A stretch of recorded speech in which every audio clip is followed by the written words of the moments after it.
Página 251.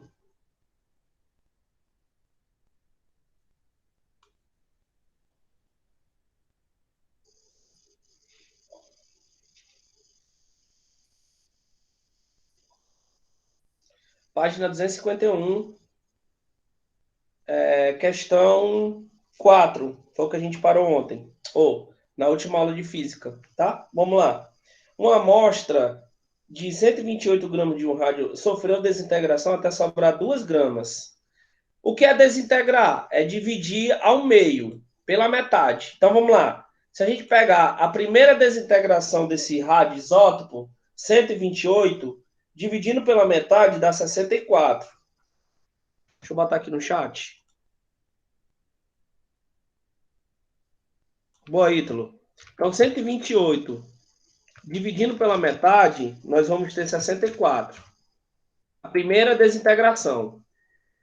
Dividindo mais uma vez pela metade, fica 32. Segunda desintegração. Dividindo mais uma vez pela metade, fica 16. Terceira desintegração. Dividindo mais uma vez, fica 8. Quarta desintegração. 8 dividido por 2 dá 4. Quinta desintegração. 4 dividido por 2, 2. Sexta desintegração. Ou seja, para chegar em 2 gramas, lá de 128, eu precisei desintegrar 6 vezes. Ok? Tudo bem? Bom, aí o que acontece? Como eu precisei desintegrar 6 vezes, então foi 6 desintegrações, isso em 30 minutos, que dá igual a quanto? 180 minutos. 180 minutos, pessoal, equivale a 3 horas. Tá? Então, nossa resposta da questão 4, letra B de bola. Ok?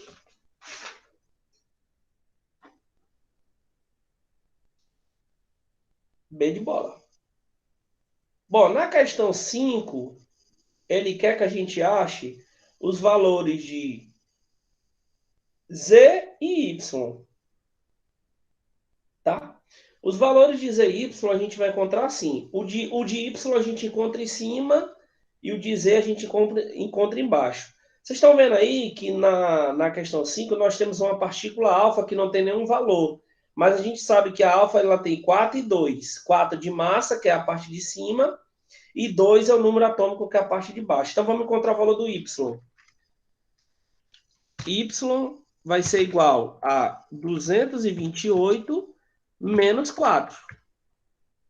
Ou seja, o Y vai ser igual a 224. Para o Z vai ser igual a 88 mais 2. 88 mais 2 é igual a 90. Pronto, encontrei o Y, encontrei o Z.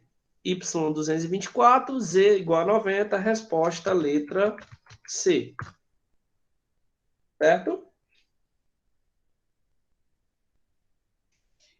Sexta questão.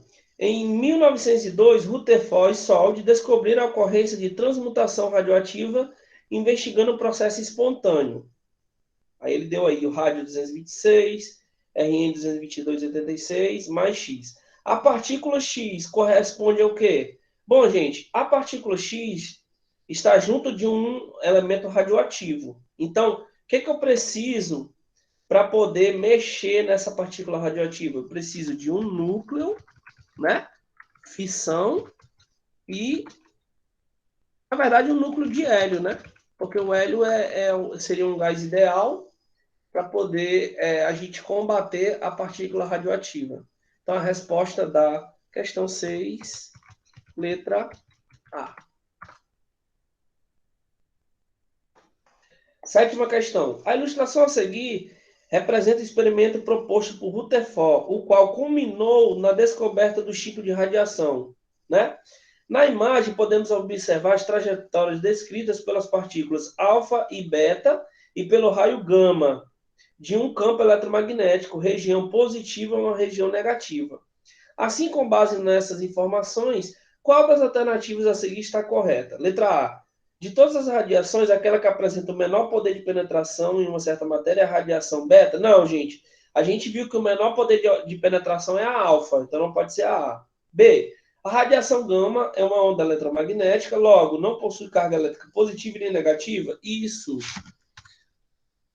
Partícula gama não tem carga. Não tem carga. Partícula gama não tem carga. Então, a resposta da questão 7, letra B, de bola. Ok? Questão 8. Selecione as radiações naturais alfa, beta e gama com suas respectivas características. Alfa, beta e gama. Possui alto poder de penetração, podendo causar danos irreparáveis ao ser humano. Bom, possui alto poder de penetração, podendo causar é a gama, né? 3. Então, a primeira, 3. São partículas leves com carga elétrica negativa e a massa é desprezível. Beta, partícula beta, 3,2. 3,2. São radiações eletromagnéticas semelhantes ao raio-x, não possui carga elétrica e nem massa. Gama, de novo, 3. São partículas pesadas de carga elétrica positiva que, ao se indicarem sobre o corpo humano, causam apenas queimaduras leves. Aí é a alfa, né? Então ficou a sequência. 3, 2, 3 e 1. Resposta da questão 8, letra B de doido. Nona questão, já estamos finalizando o capítulo que eu queria para a gente entrar no próximo. Nona questão. Ao acessar um site da internet à procura de informações sobre radiações, um aluno encontrou a seguinte figura. Aí tem aí pedaço fino de papel, chapa de metal, chapa grossa de chumbo. Qual das relações é a mais energética e como ela é chamada? Bom, gente, a mais energética aí é a 3, né? Por quê? Porque a radiação gama ela só consegue chegar lá na 3. Ela passa da 3. Então, a resposta da questão 9, letra E. É a mais energética e a mais forte. Tá? 10. As radiações nucleares podem ser extremamente perigosas ao ser humano, dependendo da dose, pois promove a destruição de células, queimaduras e alterações genéticas. Em 1913, os cientistas Sold e Casimir Freud estabeleceram as leis de desintegrações por partícula alfa e beta. O elemento químico tório 232,90, ao emitir uma partícula alfa, transforma-se em que elemento? Gente, quando ele emite uma partícula alfa, ele tem 4 e 2 de massa. Então você vai tirar então 4 de 232, então 232 menos 4 dá 238. E você vai tirar de 90 você vai tirar 2, fica 88. Então fica rádio 238, rádio 88. Então a resposta da questão 10, letra A. Ok? E aí a gente fecha o capítulo referente a, como é que eu posso dizer? Referente às partículas radioativas, tá?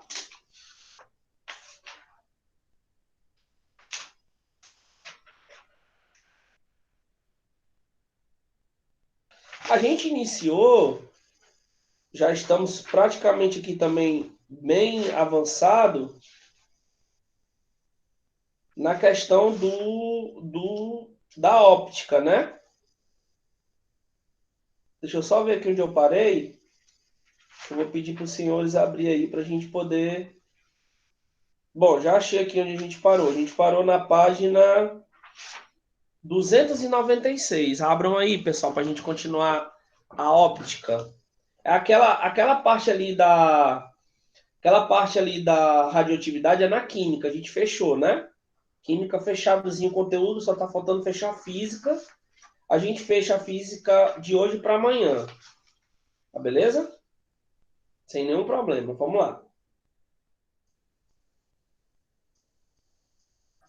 Vamos responder logo aqui o Investigue, né? Da página 296. Quais os principais defeitos da visão e qual lente devemos utilizar para corrigi-los? Bom, quem tem problema de visão sabe melhor do que eu, tá? Mas eu vou dizer aqui mais ou menos como é que funciona. Nós temos a miopia. O que significa miopia? A miopia, gente, é lente divergente, tá? Lente divergente. Aí nós temos a hipermetropia. Alguém deve ter, né? Essa doença, já ouviu falar. Lente convergente. Lente convergente. Nós temos o astigmatismo, né? É isso mesmo. O astigmatismo, ele é lente cilíndrica. Já ouviram falar disso, né? Com certeza. Lente cilíndrica, tá? Vocês já ouviram falar desse? Presbiopia? Tu tem esse aí, Ítalo. Presbiopia. Aí é lente bifocal, viu?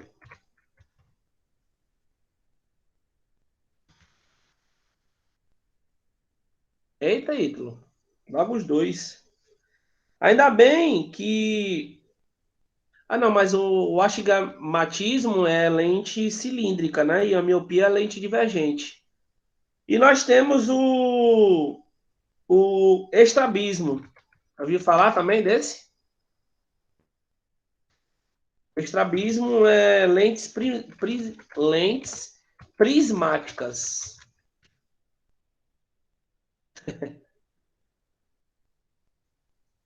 Isso, daltonismo, exatamente.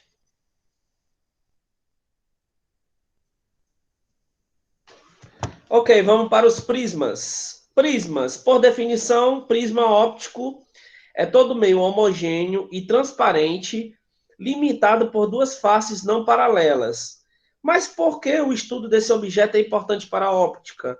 Porque quando um feixe de luz atravessa um prisma, ocorre um fenômeno chamado de decomposição da luz. A luz se decompõe num prisma. A partir disso, podemos ver que a luz branca é, na verdade, policromática, isto é formada por 7 cores básicas e suas nuances, como vermelha, laranja, amarela, verde, azul, anil e violeta. Portanto, a cor que um corpo iluminado apresenta é dada pela constituição da luz que ela reflete de forma difusa. Às vezes a gente costuma definir a cor pelo que a gente está vendo, mas a gente só consegue enxergar uma cor por conta do comprimento de onda da luz. A luz ela incide no material e aí ela é dividida e aí a gente consegue pré-definir o que seriam as cores, entendeu? Então, portanto, a cor do corpo iluminado apresenta e é dada pela constituição da luz que ela reflete de forma difusa. Em outras palavras, se um corpo é iluminado com luz branca e reflete a luz azul, absorvendo as demais, é porque esse corpo tem cor azul. Observe outros exemplos. Quando iluminado com luz branca, um corpo verde, ó, corpo branco. Ó, o corpo verde só reflete a luz verde. Um corpo branco reflete todas as cores. Um corpo vermelho reflete só a luz vermelha. E o preto não reflete, isto é, absorve todas as cores. Por que o preto esquenta demais? Porque ele absorve todas as cores, tá? E o branco? Por que o branco é bacana? Porque ele reflete todas as cores. Então, quem tem problema de vista, por que nas organizações de concurso, Enem, o pessoal pede para a gente ir de branco? Por conta disso. Porque o branco, ele reflete todas as cores. Então, a pessoa, quando ela vai... Se a pessoa tiver algum problema de visão, né? Digamos aqui o estrabismo, presbiopia, ela vai conseguir enxergar a pessoa, mesmo que... A pessoa não, mas pelo menos a camisa. Entendeu? Porque o branco ali reflete todas as imagens, tá bom? Todas as cores. Invocado, viu? É invocado. Na verdade, a óptica é muito bacana de se estudar. Não tem muito mistério, não, entendeu? A figura ao lado é chamada de disco de Newton, que a gente brinca muito, né? Que é chamado de gráfico de pizza, que produz um experimento feito por esse cientista. Trata-se de um circo de cartolina branca, dividido em 7 secções iguais. Cada seção é pintada por uma das cores do arco-íris. No centro do disco foi encaixado um prego, que permite rodá-lo bem rapidamente, como se fosse um peão. Letra A. O que acontece quando o disco é girado rapidamente? Se você, pessoal, rodar esse disco aí bem rápido, o que você vai observar na letra A? Observa-se,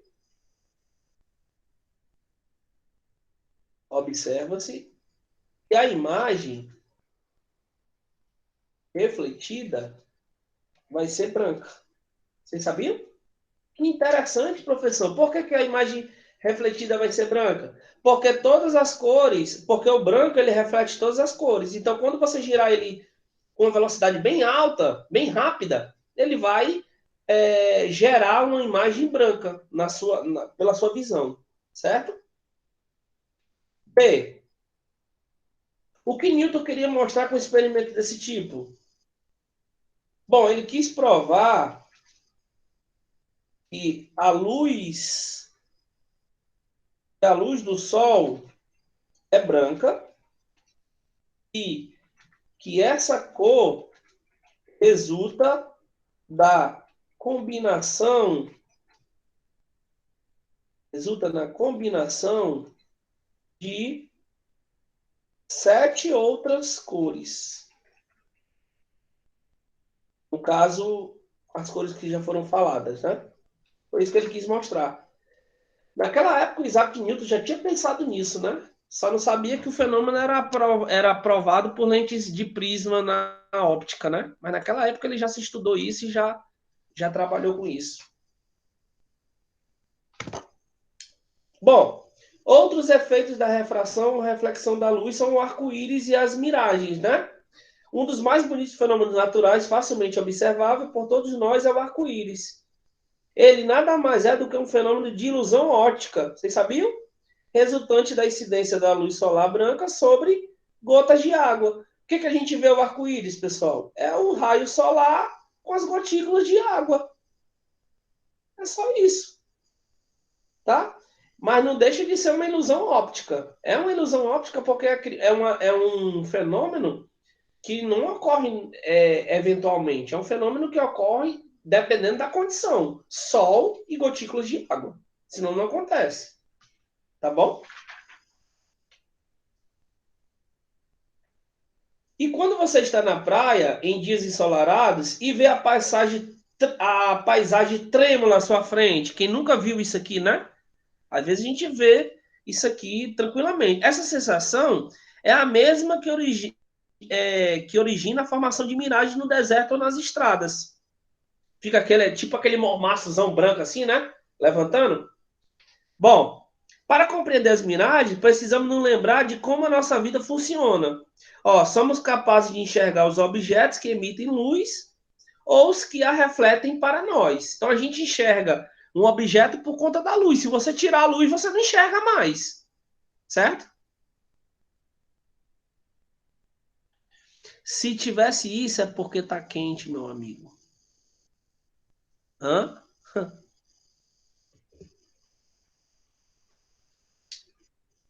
Então, beleza. O que acontece? Quando essa luz atravessa as nossas membranas oculares, a nossa vista, né? Ela é captada pelo nervo óptico, né? Ah, entendi, Ítalo. Que envia sinais elétricos para o cérebro para que os objetos ganhem forma. Acontece que o nosso cérebro percebe os raios de luz sempre em linha reta, mas eles não sempre, mas nem sempre se apresentam dessa forma. Eles podem sofrer desvios no seu percurso graças a diferentes densidades entre os meios atravessados por ele, como ambiente de temperatura diferente, um ar mais frio, um ar mais quente, ou até mesmo composição diferente da água para o ar, o que ocasiona a formação de imagem refletida de forma invertida. Então, o que acontece? O que a gente pode associar primeiro à imagem trêmula? Primeiro, a gente pode associar o aspecto do cérebro, tá? a gente percebe uma imagem com a luz que é refletida nos nossos olhos. Daí, dependendo da situação, pode ser a influência do meio, pode ser a influência da temperatura e pode ser a influência das cores, tá? Lembrando que automaticamente, se tiver incidência de luz, a gente vai perceber e vai poder diagnosticar se a gente está vendo a imagem trêmula ou não. Agora, se tiver escuro, fica mais difícil, né? Tá? Ok, vamos exercitar nossa mente, né? Praticamente aí fechando já esse capítulo também da óptica. A gente fica só para o magnetismo amanhã. Se der tempo a gente iniciar hoje, a gente inicia. Se não, a gente não termina, né? Mas vamos lá. Primeira, por que se diz que alguns corpos são fonte de luz secundárias? Dê um exemplo. Vamos lá. Primeira, letra A. Porque são corpos que não possuem, falei disso ontem, antes de ontem, que não possuem luz própria, né? Corpos secundários não possuem luz própria, sendo sua luminosidade, por exemplo, a Lua. A Lua é uma luz secundária, né? Luminosidade dependentemente,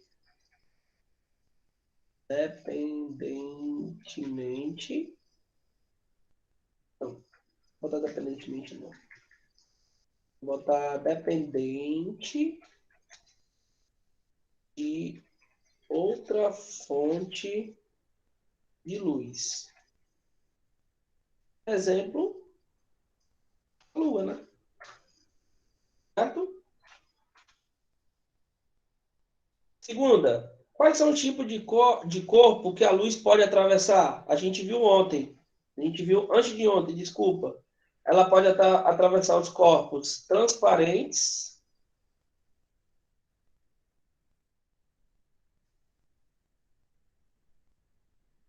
e os translúcidos, não foi? Translúcidos. 3. Quais são os tipos de corpo que a luz. Ah, já respondi. 3. Sabendo que a luz do Sol demora em média 8 minutos para atingir a Terra, qual é a distância do Sol até aqui? Bom, gente, para calcular a distância, vou ter que usar aquela fórmula do ΔS, né? ΔS é igual a velocidade vezes o tempo. ΔS vai ser igual a velocidade que é 3 vezes 10 elevado a 8, né? 3 vezes 10 elevado a 8, vezes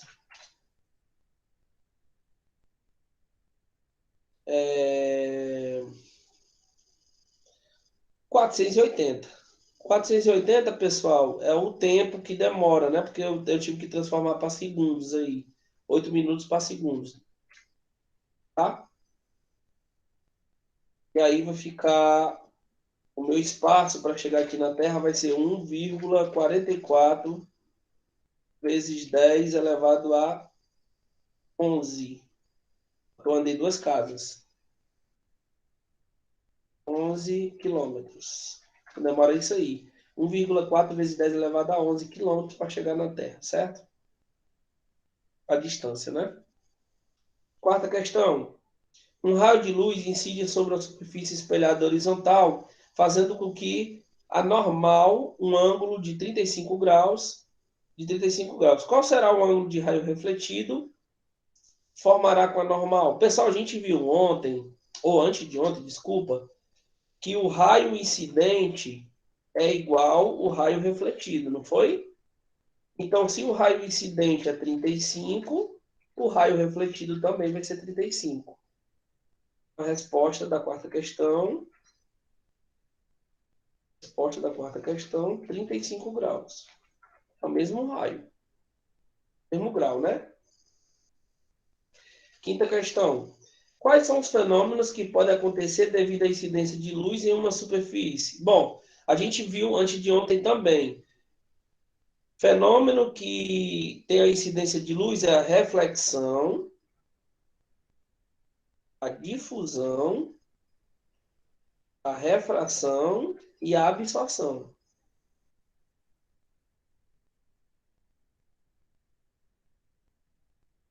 Certo? Refração, difusão, refração e absorção. Reflexão, difusão, refração e absorção. Sexta, como se chama a lente que se direciona os raios de luz para um mesmo ponto? Pessoal, mesmo ponto a gente viu também, convergente, né? Mesmo ponto. Sexta questão, convergente. Sétima, qual é aproximadamente a velocidade da luz no vácuo? A gente viu também, 300.000 quilômetros por segundo. Oitava, o que é um sistema óptico? Bora lá. Um sistema óptico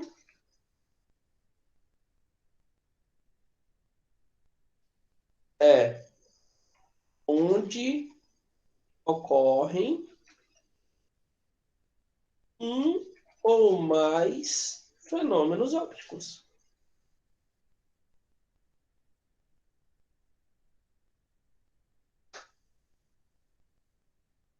Nona questão.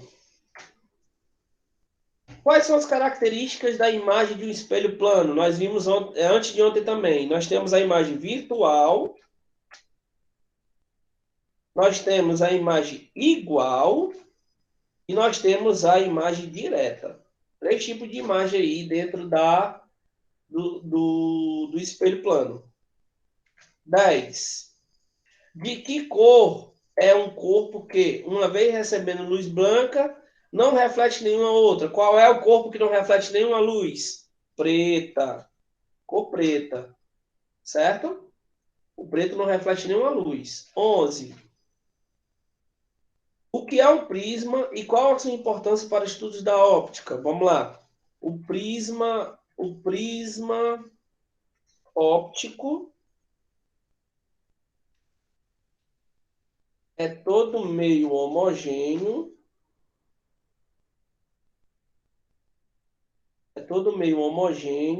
e transparente, limitado por duas faces não paralelas.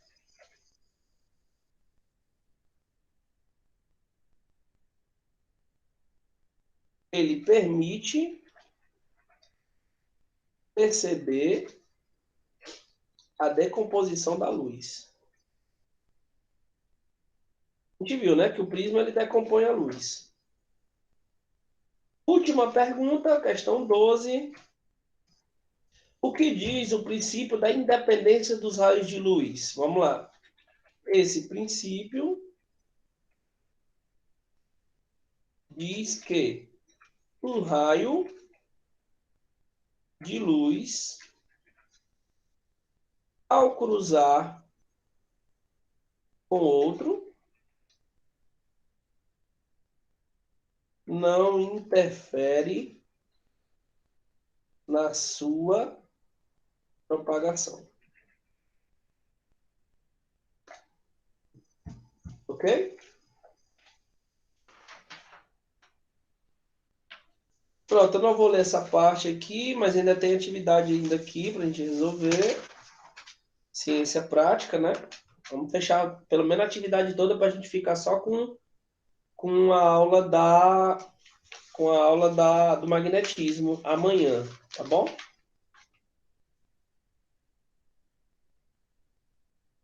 Primeira, da ciência prática. Entre as alternativas a seguir, escolha aquela que contém apenas fonte primária de luz. Primária que tem energia própria. Estrela, fósforo aceso e sol. Letra D. Letra D. Segunda. A figura representa um feixe de raios paralelos incidentes em uma superfície S e o correspondente em raios emergentes. Essa figura é um fenômeno óptico de quê? Ó, a luz bate e ela retorna. Nós temos a reflexão difusa. Segunda letra B, de bola. Terceira, alguns povos indígenas ainda preservam suas tradições realizando a pesca como lanças, com lanças, né? Com aquelas lanças, demonstrando uma notável habilidade. Para fisgar um peixe em um lago com águas tranquilas, o indígena deve mirar abaixo da posição em que enxerga o peixe. Ele deve proceder dessa forma porque os raios de luz. Deixa eu olhar. É o seguinte, quando o raio de luz ele bate na água, eu não vou nem ler os itens não, porque senão eu vou perder tempo aqui. Quando o raio de luz bate na água, o que tem que acontecer? O raio vai se desviar, né, da sua trajetória. Ele vai bater, né? Aí, se o peixe estiver lá, ele vai bater no peixe e vai desviar. Então, seria refletidos, né, pelo peixe, desviam sua trajetória quando passa pela água. Então, o peixe, se o raio incidir só na água, não, ele vai atravessar. Mas aí, como se tiver o peixe, não, ele vai bater e vai se desviar. Então, a resposta da terceira letra E. Quarta, um quadro coberto com uma placa de vidro plano não pode ser visto tão nitidamente quanto o outro não coberto porque o vidro é o quê? Gente, o vidro a gente viu na nossa aula antes de ontem que o vidro ele não reflete parte da luz. Uma parte passa, a outra parte não. A gente viu isso, né? Então a resposta da quarta questão, letra D. Parte reflete parte da luz só. Quinta, os corpos que permitem a passagem parcial da luz são chamados de quê? A gente viu também que os corpos que passam, a luz passa parcialmente, são os corpos translúcidos. Então, a quinta, letra C. Sexta, quando dois ou mais raios de luz vindo de fontes diferentes se cruzam, segue sua trajetória de forma independente. A gente viu isso, ó. O feixe segue normal, tá? É como se outros não existissem. Esse caso se caracteriza com o quê? Gente, isso aí é chamado de princípio da independência dos raios luminosos, tá bom? Princípio da independência dos raios luminosos, a gente viu isso aí também. Resposta, letra D. Sétima questão. Admita que o Sol subitamente morresse, ou seja, sua luz deixasse de ser emitida. Passadas 24 horas, um eventual sobrevivente olhando para o céu sem nuvens veria o quê? O que ele veria, pessoal? Galera, se o Sol eventualmente morresse e uma pessoa tivesse sobrevivido, que seria impossível, né? Ele só ia enxergar somente estrelas. Somente estrelas. Tá? Porque a estrela tem sua luz própria. Então, resposta, letra C. 7C.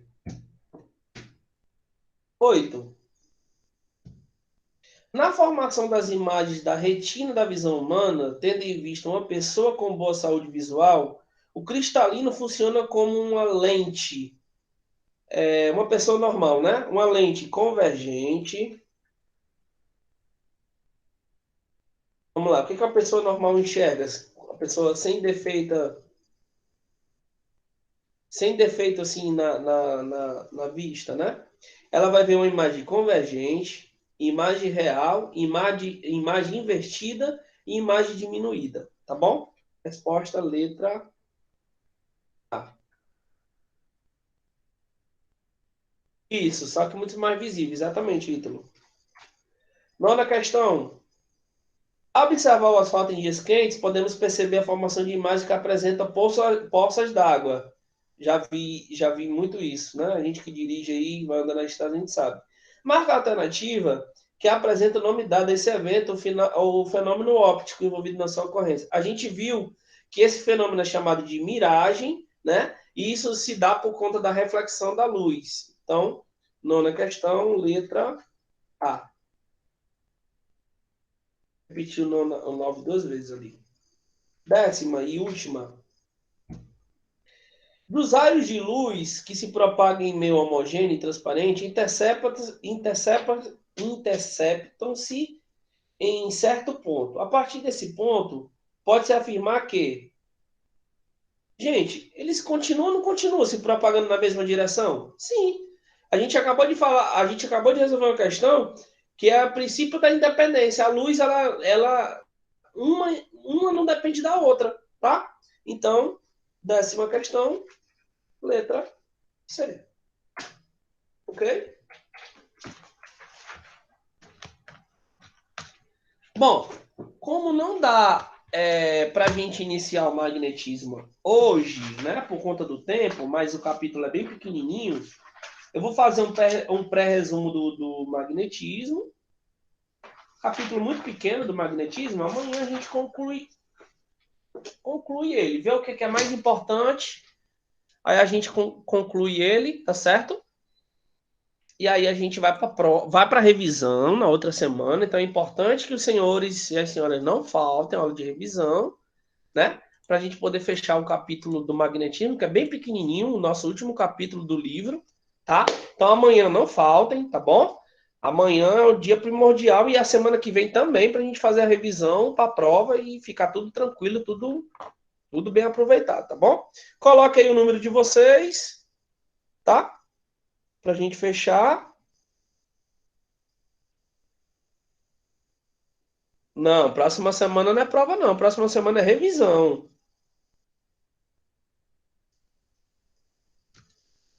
Beleza?